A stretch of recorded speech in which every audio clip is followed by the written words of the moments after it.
Welcome to this T23E3 replay on Fjords, and for those of you who've watched more videos on my channel, this might seem pretty familiar. I posted a video in this vehicle a month ago, more or less, on the same map, but I assure you this is definitely not the same battle. It's quite different actually, this one. In terms of gameplay, but you'll see that. So for those of you wondering what the T23E3 is, I mean, if you haven't watched that other video, for instance, all you need to know is that it's basically the US Comet tank, and it's a Clan Wars reward vehicle, so you can't get your hands on it, but in playstyle it's very similar to the British Comet, so that's one of the reasons why I quite like this tank. And at the start we're going up to the middle, and we can already see that a KV2 on our team drowned himself. I sincerely hope he didn't do that because he thought he couldn't do anything in this matchmaking, because the KV2 is absolutely awesome in tier 7 because there's so much damage you can do with your HE shells. So at the start we're moving up to the middle. This is a really good position for a hull down tank. The T23E3 is definitely a hull down tank. It's got 10 degrees of gun compression, so you're best off using that. And let's see if we can see it in the replay. Yeah, as you can see, my mission is mission 4 for the T55A for the medium, which is basically to track 3 different vehicles. So basically, while that was my mission, I didn't actually actively pursue it, but I actually managed to complete it in this battle as well, which was quite surprising. And I was a bit tunnel visioning on the middle because there were so many targets available, and I completely missed this T43 moving up the rear.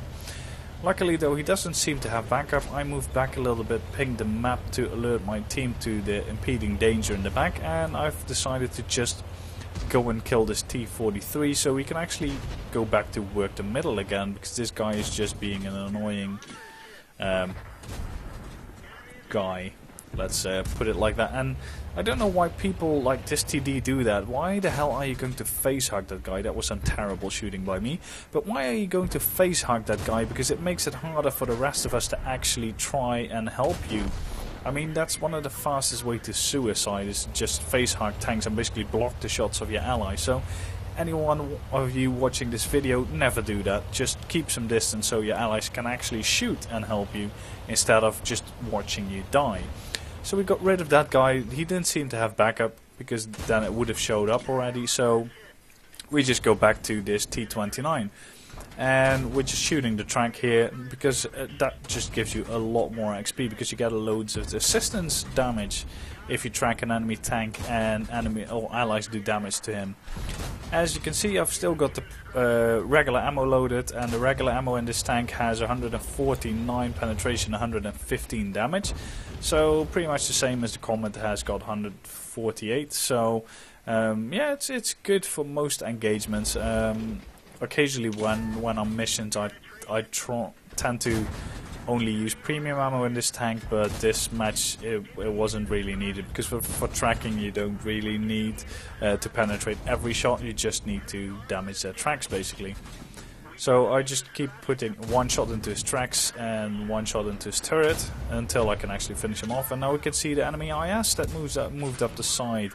My team basically in the other side of the flank melted, so I'm just trying to kill this guy. But I thought at this point in the battle that I actually pressed the 2 button for my Unicum rounds, but unfortunately I didn't. So I was just wondering why the hell I was bouncing off an IS. And at some point I'll realize and actually switch to premium ammo. We're sort of pinned in this location. Our T29, T150 are pushing downwards, and the IKV and the Crusader are sort of going to the IS. I'm preserving my HP at the moment because, I mean, like pretty much every battle I play, unless in a big exception, I'm one of the most skilled players on my team, so try to preserve at least my HP a little bit, he says, while driving out with his engine deck getting shot by a Cheeto. But yeah, now that I've managed to turn my tank around, I'm just putting some fire into him. But the thing is, although you're pretty exposed on this ridge, you've still got this huge boulder here basically providing me cover. So I'm relatively safe from enemy fire. I was seeing if I could get some shots on the other guys, the Yak Panther. Actually, in the match I didn't see that outline, so that's why I didn't fire. Because I was trying all the time to basically get a shot on the Yak Panther and it never worked. And here you can see my armor actually working. This tank, and unlike the Comet, actually doesn't have that great turret armor, which makes it surprising that I was bouncing. And I believe I might not actually actively switch to APCR ammo. I might actually just run out of AP shells. I can't remember actually. But yeah, now I'm in a bit of a pickle because we've got pretty much 3 tanks in front of me and the T150 is just not doing anything. So I decide to not go up the hill because that would give the IS more than enough options to shoot me in the ass. So I'm actively going to hunt the IS. So I'm using these trees as cover, trying to stay safe from him. And still got spotted because the IS apparently is a really good spotting tank that's actually better than a medium. Unfortunately he managed to snap a shot into me, take out my ammo rack. I've had enough of that, so I'm basically going back to my rock. That rock is basically my key to win this flank because I cannot go anywhere else basically. I'm trying to spot the KV-1. Don't see him, but I got spotted by the KV-1 in return, so glorious Russian spotting mechanics at work again. It's probably behind some bush there, but still, I mean, the KV-1 is supposed to have the camel of an apartment building, so I don't really see why I shouldn't spot him. But yeah, they know where I am again now, and I'm just using this rock, just hanging on to dear life behind it. I just have to wait for them to make a mistake, because I cannot do anything aggressive. I've got 252 HP. I'm pinging the T150 to come up instead of just start wanking around that rock there. He doesn't. KV-1 misses. I've loaded the skill round, so now I'm just going to go straight through him. I don't know what he was doing though. He played relatively well, but now he's just being a colossal idiot, so luckily for me he is. Managed to take him out, and then this IS dings again, and I managed to snapshot a shot into his turret. So yeah, quite a tense ending to this match.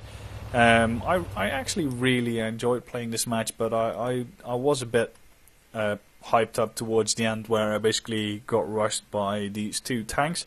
Luckily I managed to pull through, so yeah, let's take a look at the post-game stats. So here we have the post-battle results for the match in the T23E3 on Fjords. I managed to obviously get an ace tanker, otherwise I wouldn't feature this replay.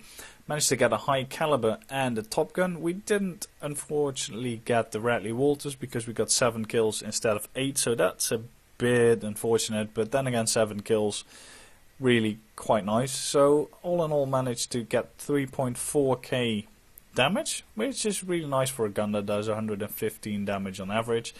1515 base XP, some nice ribbons and medals and stuff. Also managed to get 958 assistance damage, and I managed to actually block 630 armor damage with the armor, pretty much all from the IS, I think, that bounced on my turret. So yeah, all in all, I really liked this match. It was effective. It was different from the last match on this map, where we had to take up T28 HTC. Here we actually had to take up multiple enemies to try and bring this to a successful conclusion. And yeah, I really like playing this match. So I hope you enjoyed the replay. If you did, feel free to rate it, subscribe to the channel, and see you guys next time.